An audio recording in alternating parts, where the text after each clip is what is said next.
God, what a dummy. Is it? I just want to be right. I believe it's the Neanderthals could figure out how to like hit a nail with a stone. Right. But Homo sapiens could figure out a lot more. Right, yeah. They had art. They had culture. I just wonder how those interactions kind of like happened. Yeah, so you looked it up, and or if they even knew it was a different species. Were you doing like a Google image search for, like Homo sapien fucking Neanderthal, or what was your research? It actually started because it was I was trying to figure out if like there was rape that happened within the animal kingdom and how that would work, because people say like ducks, I think it's common amongst ducks. But then all the articles about it were it's like, well, it's philosophical, comes down to what the animals know. How do animals convey consent? Well, that's what they're saying. That's what it's like. You don't know. Yeah. It's hard to say because they show signs of distress, but probably, yeah. Well, Nathan, you got a real weird home life. That's all I have to say. Let's I wasn't at home. I was at Guisado's. Oh boy. The taco place? Yeah. And their internet allows you to go on those types of sites? No, I have like or were they blocked sites? Or? Verizon, this is your own internet. wireless. Yeah. Okay, you weren't on their Wi-Fi. Okay, that it makes wasn't. sense. This is anthropological, not pornographic. I'm sure that all the people who are sitting next to you were thinking that and nodding their heads. Oh, anthropological Nathan over there. What, they'd be offended by the text on the screen? Possibly. I always read, anytime I'm sitting in a restaurant, I think it's polite to read what the other person is reading on their. Why would that be polite? It's a communal space, and it's like, hey. You mean friends or other tables? No, just anyone else. Really? I think it's impolite. If you're on the internet in a restaurant, I think you should be on a site that everyone should be able to read, or don't be on it. Well, I guess that's a way to approach life. Yeah, and the best way. Anyway, let's not talk about your personal life and the weird things that you like to Google. Let's stick to the professional aspect of it, because the more we delve into what you have going on in that crazy brain of yours, I'm like, oh, I get where his show is so crazy. I get where it's coming from, but I'm afraid to delve too deep into that because. What are you talking about? You said you molested people. That's insane to say about me. My brain is fairly normal. So suddenly the man in the glass house is like, oh, take a look at my stone collection. No, you're gaslighting me. That's not what's happening right now, and you're crazy to think that. I know what's happening. Look, let's move. Nathan, why are we even talking about this? Let's talk about the show. Yeah, I'm here to promote a television show. The television show. That's what you don't want people to come away from this podcast going, wow, Nathan's pretty cool. He goes and thinks about duck rape. You want people to be like, oh, Nathan's pretty cool. I'm going to watch his show, right? Yeah, but also I think people can say like, oh, Nathan's pretty interesting that he's thinking about what is going on in the animal kingdom and where humans come from. Maybe it's not mutually exclusive. People can think two things. Yes, definitely. Okay. Well, let's then get to the thing though that you want them primarily to think about, which is Nathan For You. Yes. We have the 4th season coming up, and the 21st, it kicks off with a retrospective episode. Is that right? Well, it's not. It's called Nathan. We're doing an hour-long special on September 21st called Nathan For You, a celebration, where we will revisit. What if you just called it a celebration? It's catchier. Well, you need the name of the show, like Nathan For You. I don't think so. I think people. Well, it's already been decided. So that is what is happening Thursday at September 21st, and I'm going to go revisit people who have been on the show before and kind of check in to see what they're up to now, and also follow-ups on kind of stories that haven't maybe didn't have closure. So this is like Shark Tank when they go back to the people. So you're doing Shark Tank? No, not Shark Tank. What if it was Shark Tank, a celebration? Well, they could do that, but this is not Shark Tank. It's Nathan Freed. Okay, all right. Yeah. Potato. So, are any of these people upset at you when So they it's see like, that you know, you tricked them? Well, it's a happy, feel-good episode, just like the show is. I don't feel like there's much trickery. So we'll, like a couple of people, do you know the private investigator? Sure. So there's kind of something that was discussed last time that we kind of have a little closure on. So I revisit the private investigator, the ghost realtor, who it turned out had actually continued on using the idea of the ghost realtor since the show. And you see if that's made her business more popular. Well, we kind of follow up with that because she created kind of a demo reel. She went out and created kind of a sizzle reel for a ghost realtor reality show that she was trying to get going herself. Do you find that happens with your show a lot? Having a lot of the players tried to spin themselves off into their own show? Yeah, well, the private investigator actually got a reality show based on his appearance in season 1 on Discovery ID Network. Right. And it was like the Discovery Identification Network. His name is Brian Wolf, and it was called Cry Wolf at the Door. Oh, okay. Cry, yes. So isn't that insulting for them to cut you out of this as well? Like, does the person come to you and say, "Hey, I want you to get passive royalty on my show"? Well, yeah, I was cut out of it, and also we did an episode about that because he did cut me out and didn't give me any royalty or credit. So then in season 2 of the show, I was trying to guess who would make the reality show next, and so I made a reality show with the security guard Simon, who's a security guard that he gets distracted by women with large breasts, right? Yes. And so we made a show called Simon Sees, a pilot for that, and then pitched it in the show. Right. Yeah, no takers, right? The guy we pitched it to didn't want to do it. Why only one pitch? Usually you want to blanket the town. Well, that was the only person who would hear the pitch. Yeah. So this person, though, the ghost realtor, successful, and we'll find out. You'll find out. You'll find out what happened. Lots of interesting updates from people. Was there ever you went to someone and there was an uninteresting update and you were like, let's cut this out of the show? Yes. Yeah, we did. That's what I would do. Yes. Why leave it in? Why leave it in when it's boring? I feel that about most entertainment-based things. Why leave it in if it's boring? God created editors. Right. Snippy Cuts McGee over there. Do you feel like you've ever released anything boring that you didn't like? No, absolutely not. Oh. All bullseyes. Cool. And I don't mean Jesse Thorne bullseyes. I mean like right in the center of the target. Well, this is great. So then once you do this 1 hour episode, then the next week, a week later on Thursday, half hour after that, season begins, half-hour episodes. However, our finale this year is 2 hours long. Whoa! Yes. And does it start at 10 and ends at midnight? No, it's going to start at 9. Okay, that's the very week confusing. it airs, and end at 11. Okay, I can do that. So it's like a big time investment, but it's like a story that we didn't really know what it would be, and then it turned into this. We didn't want to make it this length, but it just evolved into this really long thing. Did you ever think about, is this a two-parter, or is this, better consumed in one sitting? Almost like binge watching. We did think about that, like splitting it up or whatnot, but then we just thought, why not just get it out there? Mm-hmm. Splitting it up, because you have good the for choice. Eights, bad for aces. You can stop in the middle and take a break. You know what I mean? If you're watching it at home or on your TV. You think that's rude? I think that's rude to do that. Well, people have the choice, but it's good to know what you're getting into. I know technically, like in America, we can do we have the right to do what we want, but there's a difference between having the right and being right. Interesting. Well, I'm willing to bet that you won't want to stop. You'll want to keep watching it. How much are you willing to bet on this? Your entire salary for Nathan Fielder Falls in Love with Anne Hathaway? A cool $5 Well, that's mil? not real. But in this hypothetical situation where you're betting, it is. I'll bet you $15. Too rich for my blood. Oh, really? Give me some odds. Give me like 15 to 1 odds. Like $1 gets me 15.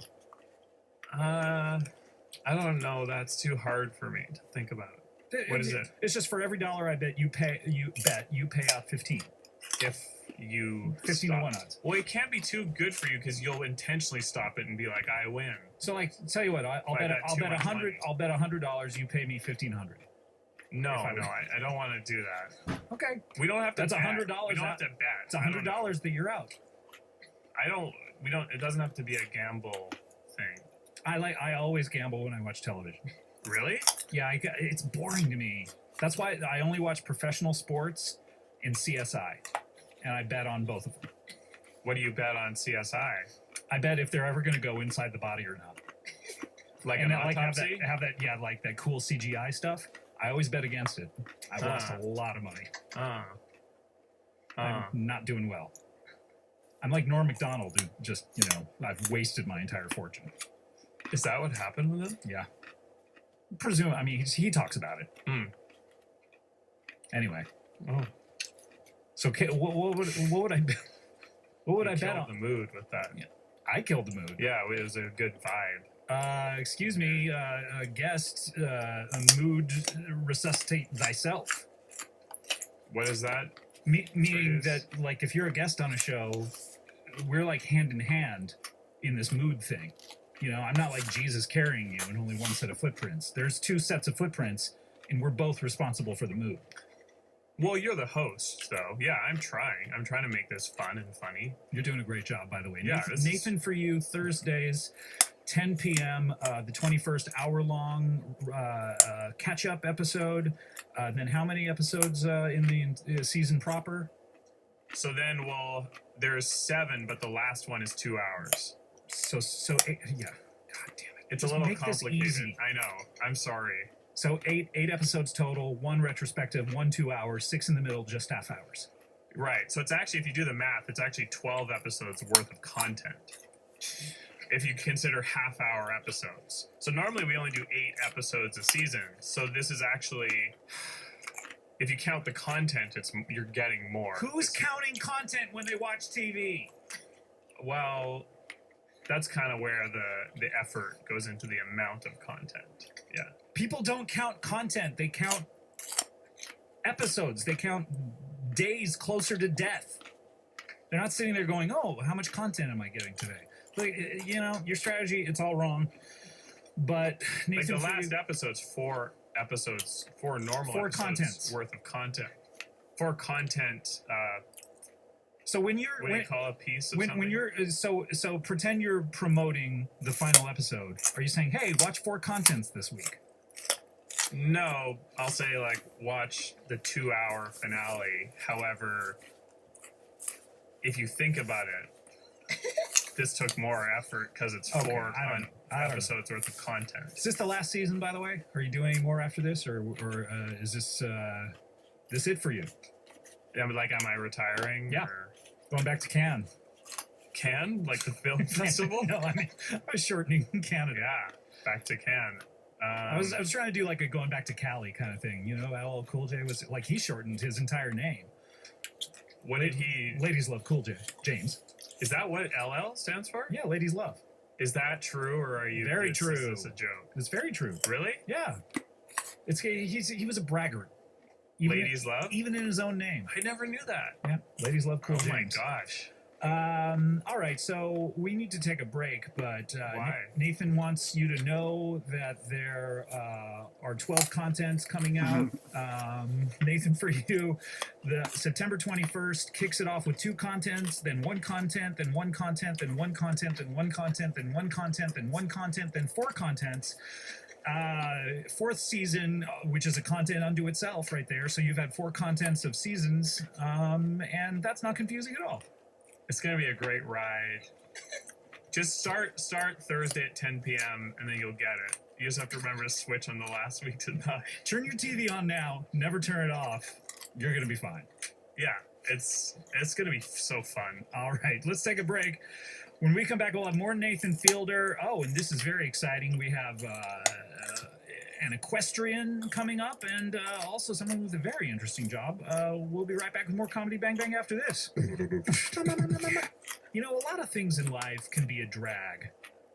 If you're in the Fast and Furious franchise, that might be a good thing. But if you're in the real world, a.k.a. Earth, a.k.a. Midgard, Going to the post office is one of those drags, isn't it? Lines are long.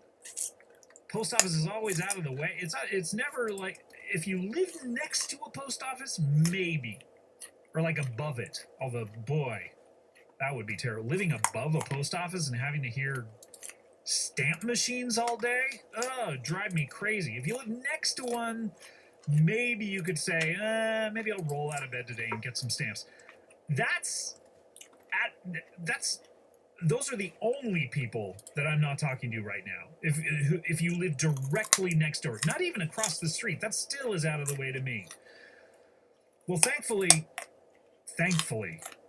and please, this Thanksgiving, thank Stamps.com for this, but finally, you can avoid the hassle of the post office, and instead, you can mail everything from, I'm trying to figure out exactly the best way to say this, but from postcards to envelopes to packages. That's really what I want to say. Domestic or international even.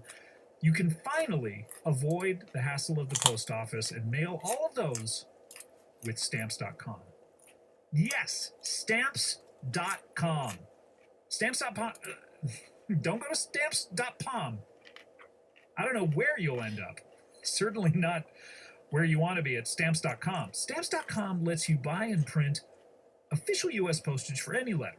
Any letter. There's not a letter that they will turn down. There's not a letter that Stamps.com will turn their collective nose up at. Any letter, any package, any class of mail, and all you do is you use your own computer and your own printer.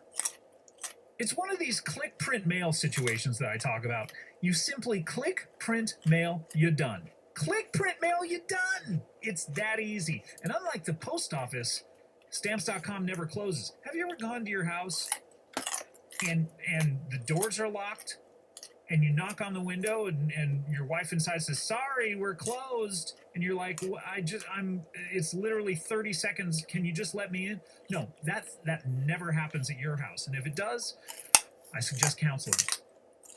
Stamps.com never closes. Print postage for letters or packages at your convenience.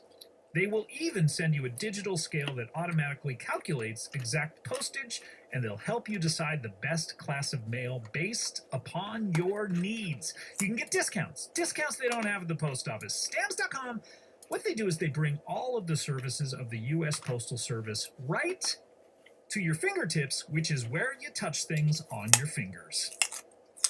We use Stamps.com here with our fingers, and right now you can use and enjoy the Stamps.com service with a special offer that includes a 4-week trial plus postage and a digital scale without long-term commitments. Just go to Stamps.com, click on the microphone at the top of the homepage, type in Bang Bang, that's Stamps.com, enter Bang Bang, Stamps.com, use those fingertippies, and never go to the post office again.